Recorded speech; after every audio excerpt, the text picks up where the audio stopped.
How to make friend list completely private on Facebook. Hello everybody, welcome back to our channel. Today in this video we will guide you through on how we can make our Facebook friend list private. So let's go on with the process on how we can do so. But before that, don't forget to hit that like, share and subscribe icon, and also turn on the notification bell to get updated about our latest videos. So in order to do that, you may directly go to the profile at the top right corner. After that, go to the settings of your profile.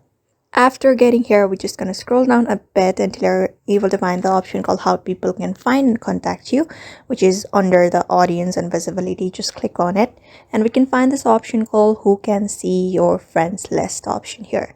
So just go ahead and tap on that option, and we're gonna make it to only me so that no one can see our friend request.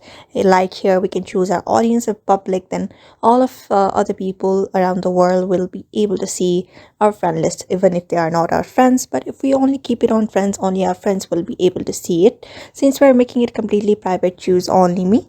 After that, click on save and your friend list will be only available to you only.